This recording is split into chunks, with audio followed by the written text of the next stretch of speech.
Ankleshwar હાસોદ road ઉપર એશિયાદનગર નજીક પૂર ઝડપે જતી ટ્રકના ચાલકે બાઇકને અડફેટમાં લેતા બાઇક સવાર હાસોદના એક યુવાનનું મોત નીપજ્યું હતું, જ્યારે અન્ય યુવાનને ઈજા પહોંચતા સારવાર હેઠળ ખસેડવામાં આવ્યો હતો।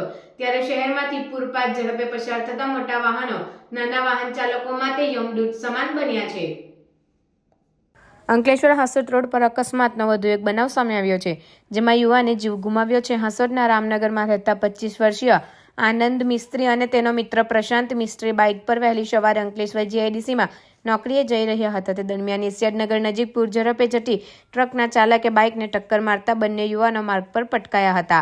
અકસ્માતમાં આનંદ મિસ્ત્રીને ગંભીર ઈજા પહોંચતા તેનું ઘટના સ્થળે જ કમકમાટીભર્યું મોત નીપજ્યું હતું, જ્યારે પ્રશાંત મિસ્ત્રીને પગના ભાગે ઈજા પહોંચી હતી। આ અંગેની જાણ થતાં લોકોના ટોળા ભેગા થઈ ગયા હતા, તો બીજી તરફ એ ડિવિઝન પોલીસનો કાફલો પણ ઘટના સ્થળે દોડી આવ્યો હતો અને 108 એમ્બ્યુલન્સની મદદથી ઈજાગ્રસ્ત યુવાનને સારવાર અર્થે ખસેડવામાં આવ્યો હતો। શહેર એ ડિવિઝન પોલીસે મૃતક આનંદ મિસ્ત્રીના મૃતદેહને પોસ્ટમોર્ટમ અર્થે ખસેડી ટ્રક ચાલક વિરુદ્ધ ગુનો નોંધી કાયદેસરની કાર્યવાહી હાથ ધરી છે।